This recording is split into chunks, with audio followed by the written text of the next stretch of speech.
Gwendolyn Berry is the American hammer-throwing athlete activist who turned her back on the flag and said she was insulted that they played the national anthem. And on a television interview, she said she doesn't like the national anthem. It doesn't speak for her in large part because it has a paragraph about slavery in there, that the blood of the slaves or some such is involved. That is willful revisionist ignorance about the Star-Spangled Banner. If you say stuff like that, and by the way, a lot of progressive academics now take that line. In a lot of academic institutions and a lot of universities, they claim that because there is a reference to slaves in the Star-Spangled Banner, it must mean American chattel slavery. Therefore, we should not sing the national anthem anymore. It is de facto racist. That is not true. It is a lie. It is flat out a revisionist lie. On September 14th, 1814, Francis Scott Key wrote the Star-Spangled Banner. It was not originally called the Star-Spangled Banner. It was originally called Defense of Fort McHenry. In 1931, President Herbert Hoover signed into law 36 U.S.C. 301, the portion of the United States Code that designates the Star-Spangled Banner as the national anthem. Up until March of 1931, we did not have a national anthem, but the Star-Spangled Banner had become the default national anthem. It's set to a British tune, to Anacreon in Heaven. It's also, by the way, pop culture, pop trivia. The Star-Spangled Banner is notoriously world-renowned as one of the most difficult national anthems to sing. I mean, hands down. The Russians, the Saudi Arabians, the British, the British are God Save the Queen. It's super easy. The Germans, the French, the American national anthem is widely considered the most difficult national anthem for anyone to sing. If there's a criticism, a legitimate criticism about our national anthem, it's not that it talks about slavery.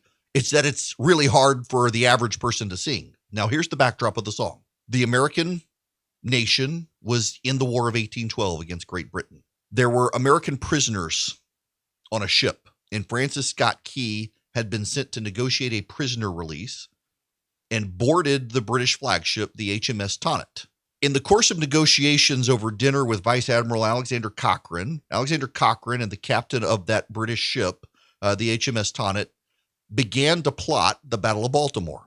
And Key was at the dinner table as they were talking about it. Therefore, the Vice Admiral Cochrane refused to allow Francis Scott Key to leave the ship until the Battle of Baltimore, beginning with an assault on Fort McHenry, was done. He was held prisoner, captive against his will.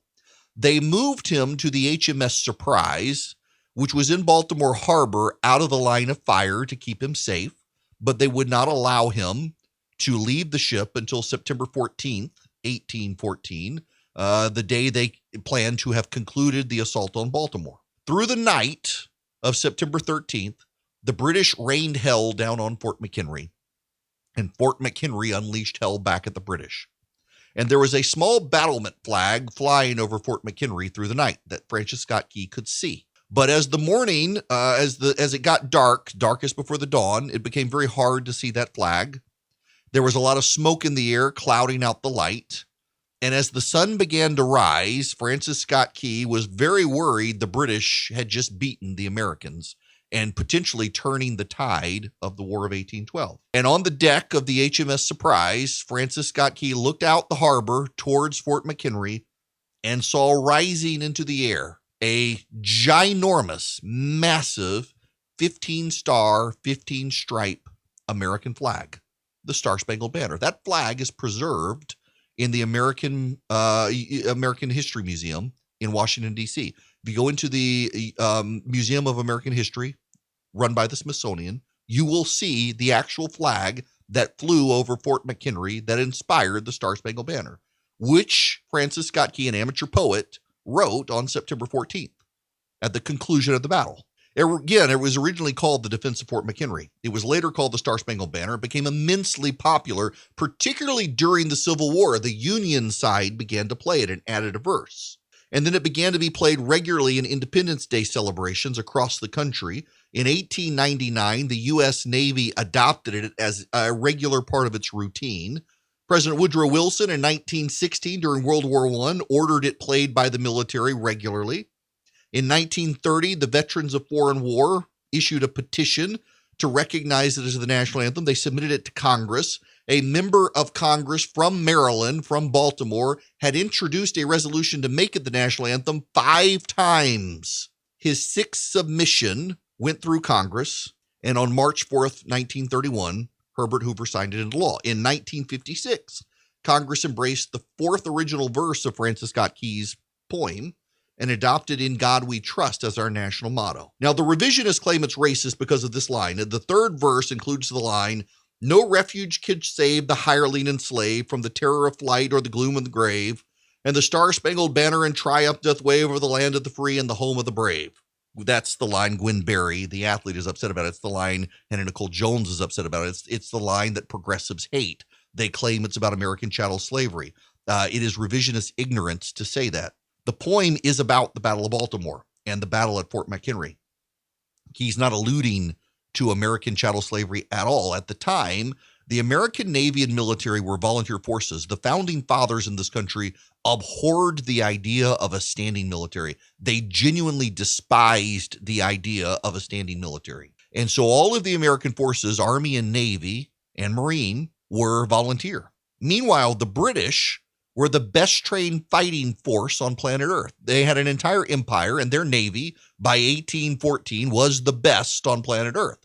And the enlisted were either hired mercenaries or slaves, not black slaves from Africa, but debtors who were forced to pay off their debt by being enslaved by the British Navy. And many times the Americans would capture the British, and those indebted in service British would become Americans and fight against the British. It became an Achilles heel to the British military. So you've got to understand that Key is on the deck of the HMS Surprise, staring down at Fort McHenry, convinced the British are about to annihilate it. And actually, the volunteer freedom fighters of the United States beat the British military, beat the British Empire a second time. And on those British ships are hirelings and men who have been impressed into service, slaves. That's what he's referring to.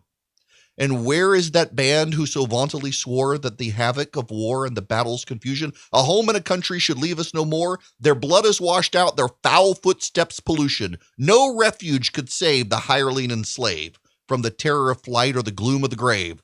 That was him writing about the British being vanquished at Fort McHenry.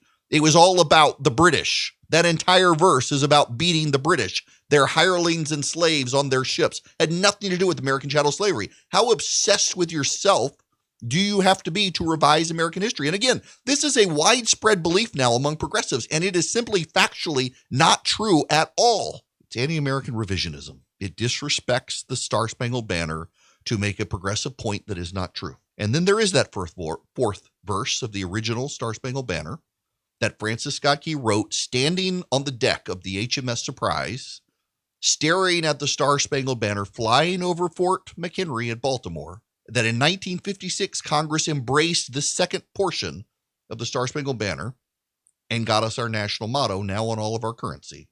"Oh, thus be it ever, when free men shall stand between their loved homes and the war's desolation.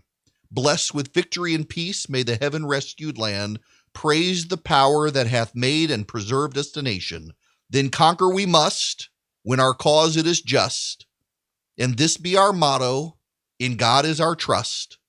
And the Star-Spangled Banner in triumph shall wave over the land of the free and the home of the brave."